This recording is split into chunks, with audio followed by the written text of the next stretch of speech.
Hello. Hello. Radhe Radhe दोस्तों, कैसे हैं आप लोग? आई होप आप ठीक होंगे। स्वागत है हमारे channel S S grow education में। तो आज हम ले आए हैं PYQ प्रैक्टिस सीरीज 31। 30 तक हमने करवा दिया है। 30 तक आप देख लेना। इसके पहले की जितनी भी वीडियो हैं, बहुत ही सारी इंपॉर्टेंट क्लास हैं और सब में सभी PYQ जो क्वेश्चन दिए हैं, सब आए हुए क्वेश्चन है। सभी इंपॉर्टेंट क्वेश्चन है, कोई ऐसे वैसे नहीं है। बस क्वेश्चन आपको समझना है। कोई भी 2021 में आया हुआ है, 2019 में आए हुए हैं और क्वेश्चन 2016 के हैं। सारे हैं, मतलब इसमें मिक्स है। ठीक है।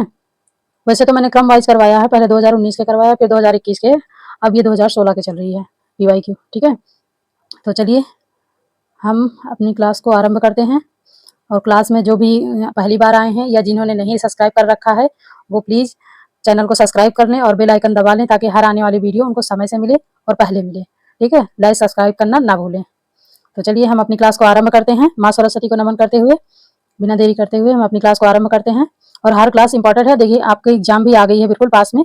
पास में क्या भाई है, इसी महीने तो है। और कोई ये नहीं है कि नहीं होगी नहीं होगी। आप फालतू के वीडियो मत देखा करो। फालतू के जो लोग कहते हैं कि अब रुक गई या एडमिट कार्ड नहीं आया, फलाना ढकाना क्या है, तो ये सब चीज़ें मत देखा करो। मैं तो पहले ही बताई थी कि एग्जाम होगा, लेकिन बीच में ये सब लोग फालतू को डालते थे वीडियो। इन सब पे हम ध्यान नहीं देते हैं ज़्यादा। ज़्यादा सोशल मीडिया पे नहीं पढ़ना चाहिए। ठीक है। तो चलिए हम अपनी क्लास को आरंभ करते हैं। ठीक है। हम अपनी क्लास को आरंभ करते हैं। माँ सरस्वती को नमन करते हुए हम अपनी क्लास को आरंभ करते हैं। तो पहला क्वेश्चन है, गृह विज्ञान प्रशिक्षण देता है। गृह विज्ञान प्रशिक्षण देता है। गृह विज्ञान प्रशिक्षण किस चीज का देता है? ए ऑप्शन है घर संभालने के लिए, बी ऑप्शन है घर और बच्चों की देखभाल के लिए, सी ऑप्शन है घर और अपने करियर की देखभाल के लिए, डी ऑप्शन है भोजन पकाने और घर को सजाने के लिए। तो गृह विज्ञान प्रशिक्षण किसके देता है? घर और अपने करियर की देखभाल के लिए। सॉरी, बच्चे आ गया। घर और अपने करियर की देखभाल के लिए। ठीक है, दोनों को मैनेज करने के लिए। चलिए नेक्स्ट क्वेश्चन है। उच्च रक्तचाप के रोगी को कैसे आहार देना चाहिए? उच्च रक्तचाप के रोगी को कैसा आहार देना चाहिए? ए ऑप्शन है अधिक प्रोटीन और ऊर्जा वाला आहार, बी ऑप्शन है कम नमक वाला आहार, सी ऑप्शन है कम रेशे वाला आहार और डी ऑप्शन है कम चीनी वाला आहार। तो उच्च रक्तचाप वाले रोगी को कैसा आहार देना चाहिए? कम नमक वाला आहार, है ना। जिसको ब्लड प्रेशर की दिक्कत है, ब्लड प्रेशर है, हाई बीपी होता है, उसको कम नमक वाला आहार देना चाहिए। चलिए नेक्स्ट क्वेश्चन है, भोजन पकाने की कौन सी विधि सबसे उत्तम है? भोजन पकाने की कौन सी विधि सबसे उत्तम है? ए ऑप्शन है तलना, बी ऑप्शन है उबालना, सी ऑप्शन है सेकना, डी ऑप्शन है भाप द्वारा। तो सबसे उत्तम विधि कौन सी है? भाप द्वारा, स्टीम द्वारा। स्टीम द्वारा जैसे इडली हुआ, डोसा हुआ, है ना, ये सब चीज़ें क्या है, ढोकला है, ये सब चीज़ें क्या है, स्टीम द्वारा पकती हैं। इसमें खाना बहुत सुरक्षित रहता है और स्टीम से पकता है। न्यूट्रिशन भी सारे बने रहते हैं और खाना भी स्वाद भी अच्छा होता है। मतलब जो भी भोज्य पदार्थ पकाते हैं, स्वाद भी अच्छा होता है ना। अगर स्टीम नहीं होता तो हम उबालने वाले ऑप्शन पे जाते हैं। उबालना भी अच्छा होता है, लेकिन ये है कि उबालने पे क्या होता है कि पानी में सारे न्यूट्रिशन और चले जाते हैं, है ना, जो भी चीज़ हम उबालते हैं। तो स्टीम वाला सबसे अच्छा होता है। चलिए नेक्स्ट क्वेश्चन है, कार्नियल जीरोसिस लक्षण है।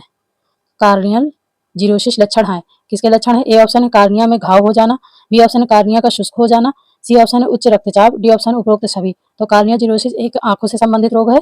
ये जो है आंखों से संबंधित रोग है। ठीक है। विटामिन ए की कमी से होता है ये रोग, ए की कमी से। ठीक है, ए की कमी से होता है ये। इसमें क्या होता है, कार्निया शुष्क हो जाती हैं। जो कार्निया है, जो हमारी आंखों की पारदर्शी एक पतली झिल्ली है, ट्रांसपेरेंट, जो आंखों में, वो क्या है, शुष्क पड़ जाती हैं, सूखी पड़ जाती हैं। ये आंखों से संबंधित बीमारी है। ठीक है, विटामिन ए की कमी से होता है। चलिए नेक्स्ट क्वेश्चन है, विटामिन ए का अभाव, विटामिन ए के अभाव की सबसे खतरनाक अवस्था कौन सी है? देखिए, पहले जो भी बताया था वो भी ए की ही कमी से होता है, लेकिन ये उससे भी ज़्यादा घातक बीमारी है। ठीक है, तो इसमें पूछा सबसे खतरनाक अवस्था में क्या होता है? ए ऑप्शन है बाइटो बाइटो स्पॉट पड़ जाता है, बाइटोट स्पॉट, बी ऑप्शन है केराटो मलेशिया और सी ऑप्शन है कार्ने जीरोसिस और डी ऑप्शन है जीरो फ्लैथमिया। ये सभी रोग जो है आंखों से ही संबंधित है। ठीक है, ये सभी है। तो इसमें सबसे घातक कौन सा है? सबसे घातक है कैरेटो मलेशिया। ठीक है, ये है कैरेटो मलेशिया, ये सबसे घातक है। इसमें क्या होता है तो ये सारे, जैसे बाइटोट स्पॉट, इसमें क्या है कि धब्बे पड़ जाते हैं। इसमें क्या है, आंखों में धब्बे पड़ जाते हैं, धब्बे से, स्पॉट से पड़ जाते हैं आंखों में। ठीक है, धब्बे, आंखों में धब्बे पड़ जाते हैं, ये बाइटोट स्पॉट में। और केराटो मलेशिया में क्या होता है, इसमें जो है इसमें इसमें कार्निया नरम हो जाती हैं। जो पारदर्शी ट्रांसपेरेंट जो पतली झिल्ली होती है, जो आँखों के ऊपर एक लेयर सी होती है, वो क्या होता है एकदम नरम हो जाती है। इससे धुंधला दिखाई देता है, एकदम धुंधली हो जाती है, मतलब धुंधला दिखाई देता है ना? दिखाई कम देने पड़ता है। ये बहुत ही गंभीर अवस्था में होती है विटामिन ई की कमी से। और ये यहाँ तक कि इससे अंधापन भी हो जाता है, अंधापन भी हो जाता है इसकी कमी से, अंधापन आ जाता है, ठीक है? अंधापन अंधापन हो जाता है, धुंधली दिखाई देती है। और ये कार्नियोजेरोसिस जो है, कार्नियोजेरोसिस इससे अभी इसके ऊपर था, ठीक, कार्निया शुष्क पड़ जाती हैं, है ना? इसके पहले जो मैंने बताया था यही था कार्नियोजेरोसिस। विटामिन की कमी से इससे क्या होता है, इसके शुष्क पड़ जाती हैं, इससे कार्निया शुष्क पड़ जाती हैं, शुष्क पड़ जाती हैं, ठीक है? और जीरोसिस ये इससे क्या होती है, इससे ये वाले से जीरोफ्लेथमिया से क्या होता है, आंखों में खुजली होती है। इससे भी सूख तो जाती हैं और खुजली होती है, इसमें खुजलापन बहुत, आंखें खुजलाती बहुत है इससे, ठीक है? इससे ये वाली जो सबसे लास्ट वाली डी वाली। चलिए, तो आई होप आपको समझ में आ गया होगा। चलिए नेक्स्ट क्वेश्चन है, पॉलिएस्टर का शुद्ध है। पॉलिएस्टर शुद्ध क्या है? ए ऑप्शन है प्रोटीन युक्त धागा है, बी ऑप्शन है रासायनिक धागा है, सी ऑप्शन है पुनर्निर्मित धागा है, डी ऑप्शन है इनमें से कोई नहीं। तो पॉलिएस्टर कैसा है? एक रासायनिक धागा है।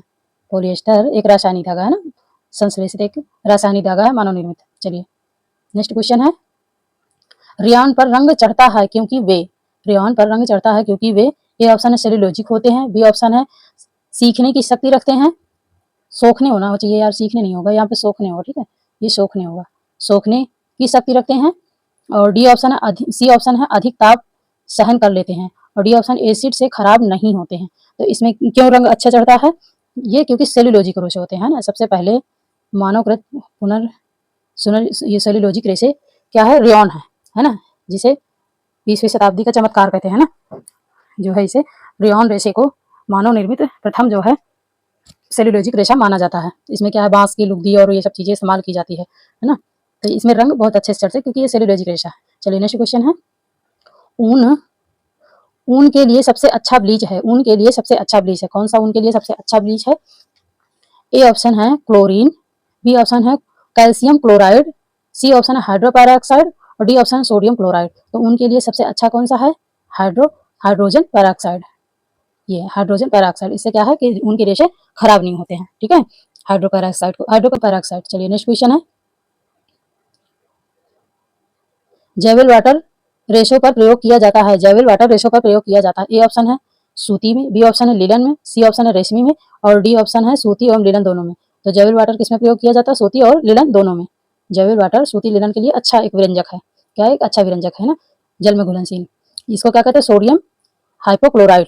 जैविल वाटर को क्या कहते हैं? सोडियम हाइपोक्लोराइड,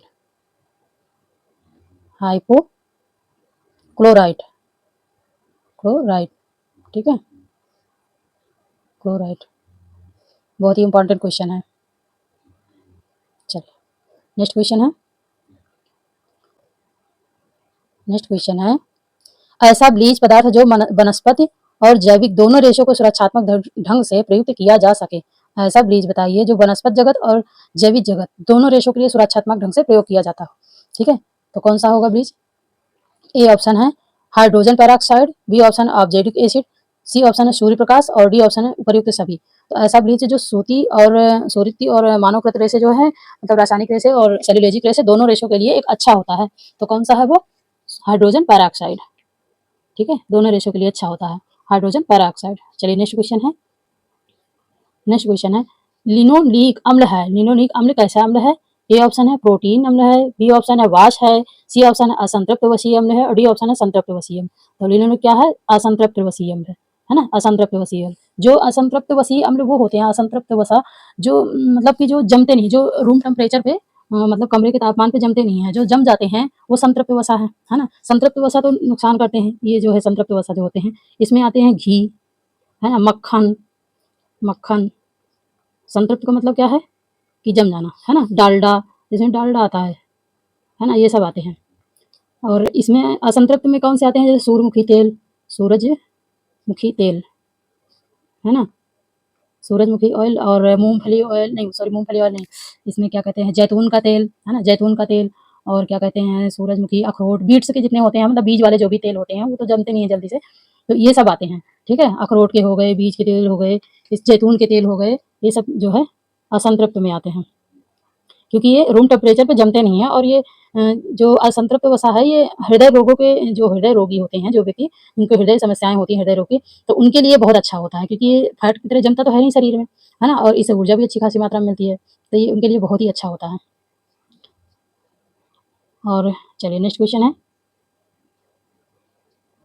नेक्स्ट क्वेश्चन है, भोजन में पोषण की पर्याप्तता किसके अनुसार होती है? भोजन में पोषण की पर्याप्तता किसके अनुसार होती है? ए ऑप्शन है लिंग के अनुसार, बी ऑप्शन है ए ऑप्शन है उम्र के अनुसार, बी ऑप्शन है लिंग के अनुसार, सी ऑप्शन है क्रियात्मक तरीके से, और डी ऑप्शन उपयुक्त सभी। तो इसमें जाहिर सी बात है उपयुक्त सभी होगा, है ना, उपयुक्त सभी होगा, क्योंकि भोजन पोषण की आवश्यकता सबको होती है। छोटे उम्र के बच्चा हो, चाहे बड़े उम्र के हो, चाहे बच्चे हो, चाहे बूढ़े हो, सबके लिए जो है एक पोषण की आवश्यकता होती है। और लिंग चाहे स्त्री हो, चाहे पुरुष हो, लड़का हो, लड़की हो, सबके लिए एक पोषण पर्याप्त मात्रा में जरूरत पड़ती है। क्रियात्मक तरीके से मतलब कार्य करने की दर से भी, जिसको हैवी काम करना, हल्का काम करना, भारी काम करना, उसी अनुसार से उसको पोषण की आवश्यकता होती है ना।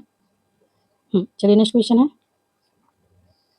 सुक्रोज पर्याप्त मात्रा में पाया जाता है। सुक्रोज पर्याप्त मात्रा में पाया जाता है, किसमें पाया जाता है? ए ऑप्शन है दूध में, बी ऑप्शन है संतरे के रस में, सी ऑप्शन है गन्ने में, डी ऑप्शन है अंगूर में। तो सबसे ज्यादा किसमें पाया जाता है? गन्ने में, है ना। सुक्रोज सबसे अच्छा पर्याप्त मात्रा में गन्ने में पाया जाता है। चलिए नेक्स्ट क्वेश्चन है, पकाने के दौरान भोज्य पदार्थ जल के संपर्क में नहीं आता है। यह है, ये एक ऐसी प्रक्रिया है जिसमें जल के संपर्क में नहीं आता है भोजन पकाने। ए ऑप्शन है तलना, बी ऑप्शन है भूनना, और सी ऑप्शन है भाप से पकाना, डी ऑप्शन उपयुक्त सभी। इसमें आपको क्या लग रहा है? इसमें तो हमें ये लग रहा है कि उपयुक्त सभी होगा, है ना, उपयुक्त सभी। देखो तलते हैं, जैसे कोई चीज है, चिप्स वगैरह है, चिप्स है, पापड़ है, तो क्या है, इसमें तलते हैं ना, तो इसमें कहाँ तेल की जरूरत होती है ना, तेल की जरूरत नहीं होती है। भूनते हैं, जैसे चना हो गया, है ना, मूंगफली हो गई, तो इसमें कहाँ जो है पानी की जरूरत होती है, पानी की जरूरत होती ही नहीं। भाप द्वारा, स्टीम द्वारा सबसे अच्छा होता है ना, स्टीम द्वारा जब पकाते हैं वो सबसे अच्छा होता है। इसमें भी पानी के संपर्क में, मतलब पानी का उपयोग करके नहीं वो मतलब पकाया जाता है भाप द्वारा, है ना। इसमें क्या है, जल के संपर्क में नहीं आता है, मतलब कि जल के बिना ही वो पकता है। चलिए नेक्स्ट क्वेश्चन है, घर एवं मकान में महत्वपूर्ण अंतर है। घर एवं मकान में क्या अंतर है? घर एवं मकान में महत्वपूर्ण अंतर है। ए ऑप्शन है भौतिक, बी ऑप्शन है वातावरणीय, सी ऑप्शन संवेगात्मक, डी ऑप्शन है केवल शब्दावली संबंधी फर्क है। नहीं, इसमें क्या होगा, इसमें होगा घर और मकान में संवेगात्मक अंतर होता है, क्योंकि मकान खड़ा हो जाता है, घर तब कहा जाता है जब हम उसमें रहते हैं। एक अपना एक भावनाएं उससे मिली होती है, एक भावनात्मक एक लगाव हो जाता है ना, एक तरह से, तो वो चीज है। मकान तो क्या है, ईट पत्थर का बना के खड़ा कर दो, मकान है, मकान ही रहेगा, है ना, तो ये चीज है। चलिए नेक्स्ट क्वेश्चन है, नेक्स्ट क्वेश्चन है, वृद्धि से भाव है। वृद्धि से क्या भाव है? ए ऑप्शन है आकार एवं ऊंचाई में बढ़ोतरी होती है, बी ऑप्शन आंतरिक अंगों में बढ़ोतरी होती है, सी ऑप्शन ए और बी दोनों, और डी ऑप्शन इनमें से कोई नहीं। तो देखो वृद्धि का मतलब होता है क्या, आकार, ऊंचाई और भार में बढ़ोतरी, और ये जब जब होगा, जब आंतरिक अंगों की बढ़ोतरी होगी, तो बाहर से भी वो बढ़ेगा, दिखाई देगा, है ना। जब अंदर से न्यूट्रिएंट्स और कोई खाद्य पदार्थ हम लेंगे, अब वो हमारी बॉडी बनेगी, बॉडी बिल्डिंग होगी, तो बाहर से वो चीज ग्रोथ होते हुए दिखेगी ना, ग्रोथ होते हुए दिखेगी, तो इसमें क्या होगा, ए और बी दोनों होगा। ठीक है, शिशु का भार दुगना होता है। शिशु का भार दुगना होता है, कब होता है? जन्म के 4 महीने पे, बी ऑप्शन है 6 महीने पे, सी ऑप्शन है 8 महीने पे, डी ऑप्शन 1 साल में। तो देखो शिशु का भार तो वैसे तो 4 से 6 महीने में दुगना हो जाता है। अब इसमें 4 भी दिया है, 6 भी दिया है, लेकिन हम ज्यादातर 6 पे जाएंगे, क्योंकि ज्यादातर मैक्सिमम 6 ही आता है, और 6 ही हर जगह लिखा होता है कि शिशु का भार दुगना 6 महीने में हो जाता है ना। चलिए नेक्स्ट क्वेश्चन है, सेफेलोकार्डल विकास का अर्थ है। सेफेलोकार्डल विकास का क्या अर्थ है? सेफेलोकार्डल विकास का क्या अर्थ है? ए ऑप्शन है सर से पैर तक का विकास, बी ऑप्शन है शरीर से केंद्र से बाहर जाती हुई वृद्धि, सी ऑप्शन ए और बी दोनों, डी ऑप्शन इनमें से कोई नहीं। तो सेफेलोकार्डल का क्या मतलब है? सेफेलोकार्डल का मतलब है सिर से पैर तक विकास होना, है ना। सेफेलो सिर से पैर की ओर, ठीक है। इसी को और क्या किस नाम से जानते हैं? ऊपर से नीचे की ओर, इसी को ऊपर से नीचे की ओर भी बोलते हैं, ऊपर से नीचे, ठीक है। और इसको क्या कहते हैं? केंद्र से बाहर की ओर, जो केंद्र से बाहर की ओर होता है, इसको क्या कहते हैं? प्रॉक्सिमोडिस्कल, इसको कहते हैं प्रॉक्सिमोडिस्कल, ठीक है। इसको प्रॉक्सिमो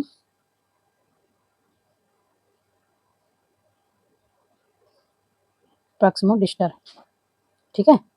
प्रॉक्सिमोडिस्टल कह लो, केंद्र से बाहर की ओर कह लो, या समीपस्थ दूरस्थ कह लो, या समीप से दूर की ओर, मतलब कि हृदय से और बाकी अंगों तक जाते हुए, है ना, केंद्र से परिधि की ओर, केंद्र से परिधि की ओर कह लो, समीप से दूर की ओर कह लो, अंदर से बाहर की ओर कह लो, ये क्या है? प्रॉक्सिमोडिस्टल है, ठीक है। चलिए तो मैंने बता दिया आंसर। चलिए नेक्स्ट क्वेश्चन है, नेक्स्ट क्वेश्चन है, जिज्ञासा उत्पन्न होने तथा प्रयत्न एवं गलतियों करके सीखने की विधि को कहते हैं। मतलब जिज्ञासा जब बच्चे में उत्पन्न होती है, भूल एवं त्रुटि के द्वारा जो सीखते हैं तो उसको क्या कहते हैं? प्रयत्न एवं त्रुटि के अनुसार जो सीखते हैं बच्चे, उनको क्या कहते हैं? ए ऑप्शन है प्राइमरी सर्कुलर, बी ऑप्शन है सेकेंडरी सर्कुलर, सी ऑप्शन है टर्सरी सर्कुलर और डी ऑप्शन है उपरोक्त सभी। तो इसमें क्या होगा? टर्सरी सर्कुलर, टर्सरी सर्कुलर, ठीक है। टर्सरी सर्कुलर मतलब कि होता है संवेदी गतिशील चरण।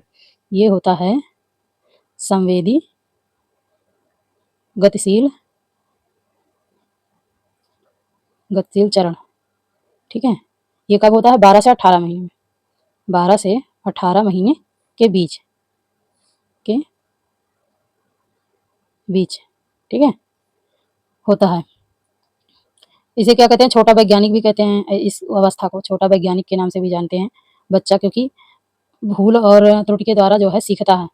सॉरी, त्रुटि और भूल, त्रुटि एवं प्रयास के द्वारा जो सीखता है बच्चा, उसका क्या कहते हैं? छोटा वैज्ञानिक। बच्चा जैसे क्या करता है? गेंद को ऊपर से नीचे फेंकता है, वो सोचता है ये गेंद गिरेगी कि नहीं, सीढ़ी पे फेंकेगा, फर्श पे गिर जाएगा, वो सोचता है कि गिरने पे लगता है चोट कि नहीं। उसके अंदर जिज्ञासा होती है, कोई भी चीज जानने की जिज्ञासा होती है कि ये होता कैसे है ना। तो क्या करता है? पहले प्रयास करता है, फिर गलतियां करता है, फिर सीखता है ना। जैसे आग आग जल रही है तो उसको क्या करेगा? उसको पहले लगेगा कि नहीं, इससे कुछ नहीं होता। जब वो उसको छूने की बार बार कोशिश करेगा, कोई दीपक जला, उसको छूने की, जब वो जल गया तब उसको हाँ पता चल गया, अरे ये तो आग है, इससे तो जलन होती है। तो उसको क्या है? पहले प्रयास करता है, फिर गलतियां करके वो सीखता है ना। जिज्ञासा होती है उसके अंदर, हर चीज जिज्ञासा होती है छोटे बच्चे में।